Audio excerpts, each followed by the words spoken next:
It's like a jungle sometimes. It makes me wonder how I keep from going under. Ooh. I mean, that line, it's so iconic. It is. From Grandmaster Flash, 1982.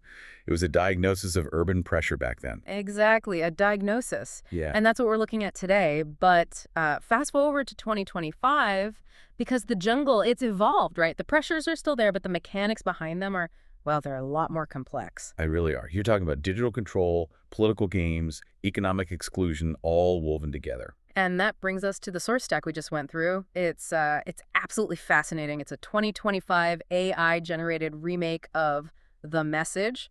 This version is from an entity called TATANKA. And it's not just the song. It comes with this incredible companion short story, The Ones Who Walk the Edge of the Map. Right. So our mission for this deep dive is to give you a shortcut. We want to pull out the critical insights on how this art is diagnosing the pressures on American communities today. And, maybe more importantly, how those communities are fighting back, or moving beyond just fighting back. Moving into what they call restoration.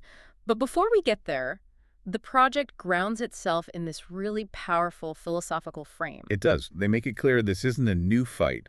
It's a continuation. They start with Martin Luther King Jr., that famous quote, "Injustice anywhere is a threat to justice everywhere." We are caught in an inescapable network of mutuality. It's that idea that we are all tied together in this. And they pair that with Sitting Bull. Let us put our minds together and see what life we can make for our children. It sets the tone perfectly. This isn't just about complaint, it's about construction, about building something. Exactly. The project itself is interesting too, just from a technical standpoint. It's an AI adaptation. Yeah, the source notes say it's a mix of human input and tools like ChatGPT, Meta.ai, and Producer.ai. So they're using the very tools of the modern age to critique the modern age. That's the symbolic power of it, I think. They're sort of turning the system's tools back on itself. Okay, so let's get into the core thesis, this idea they have of a three-sided vice. Right. And that metaphor is just chillingly good. It's not one single pressure. No. It's coordinated. It squeezes you from three different directions at once, from the legislative side, the public space, and the economic side. So if you push back in one area, the other two are already closing in. You got it. There's no escape valve. Let's unpack that first side then, the erosion of civic power. We're talking about voter suppression. We are. And the sources are clear. This is not the old school stuff. This is sophisticated. It's legal rollbacks. What does that look like specifically? Well, it's things like incredibly strict new ID laws, or, strategically closing polling stations in districts that have high turnout. The ones that are likely to vote a certain way. Precisely. And the analysis makes a key point. These policies don't hit everyone equally.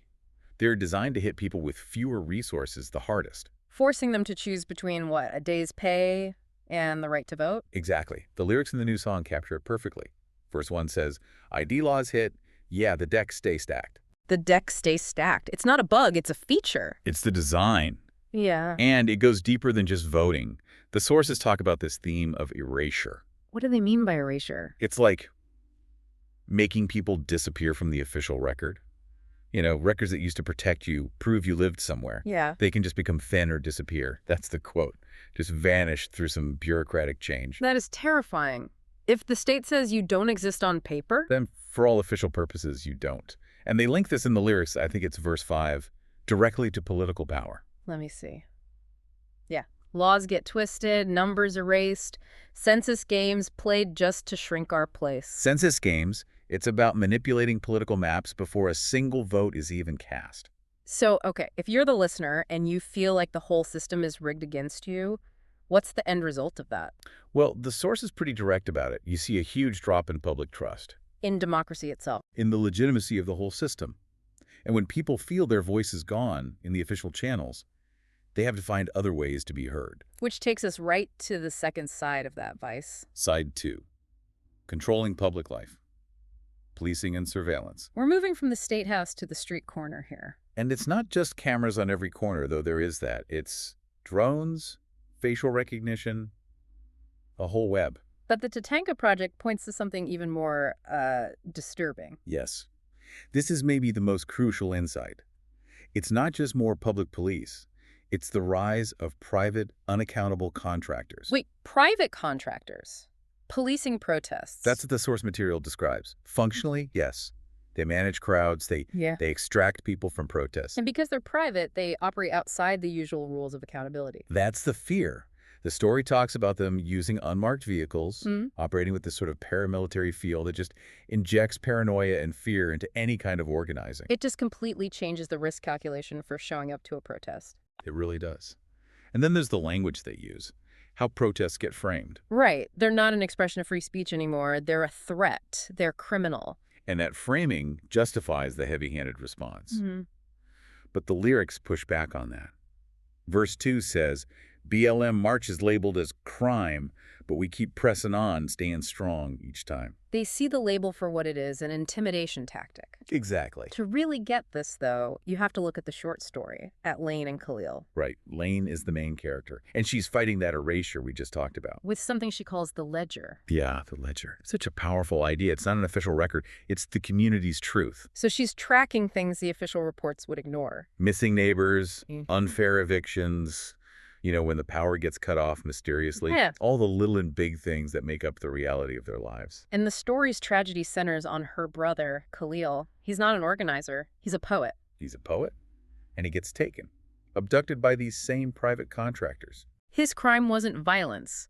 It was his words. It was his lyrics. They were seen as dangerous, as inspiring unrest. Which leads to maybe the most powerful line in the whole story when Lane tells him, "Baby, you're a poet." That scares them more than guns. I mean, that just hits you, right? The system isn't afraid of a rock being thrown. It's afraid of an idea that can unite people. Control the narrative, control everything. That's what Lane and Khalil are both doing. She controls the history with a ledger. He controls the language with his poetry. And both are seen as a threat. Which brings us to that final side of the vice. The economic pressure, the thing that creates the jungle in the first place. Side 3 is all about making it impossible just to survive. It's the economic strain from, job losses, pandemic fallout, cuts to public services. The lyrics paint a very clear picture of this. Verse 3, hospitals packed, no space reserved, rent's too high. It's the daily squeeze. You can't organize if you're worried about keeping a roof over your head or getting basic health care. All your energy goes to just surviving.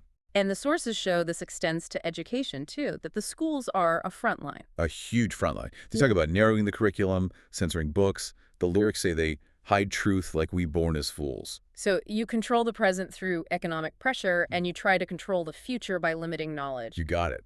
And that's what turns ordinary teachers and students into part of a resistance. Okay, so we have all three sides. Legislative erasure, physical control, economic strangulation. But the project's big insight is in the response. It's not just resistance. Right. This is the pivot. They argue that resistance is reactive. The real power is in restoration, which is proactive.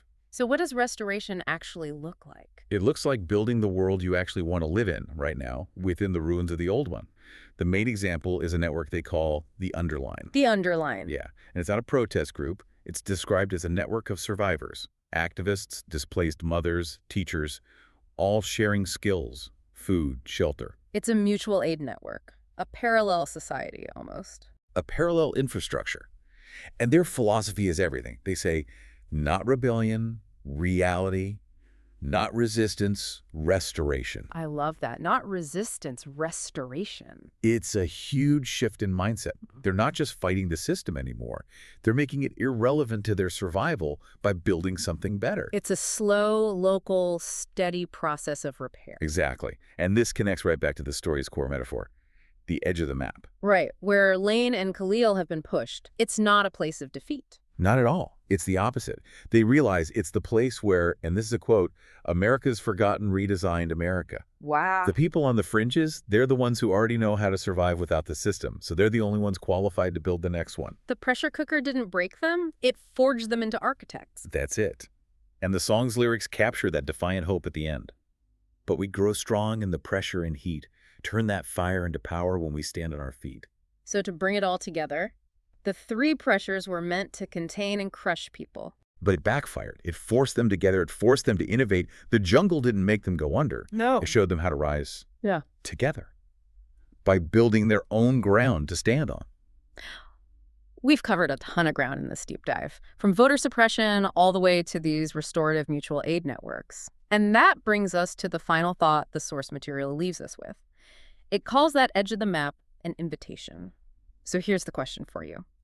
If the people on the fringes are the ones actually building a resilient future, what does it mean for you to accept that invitation?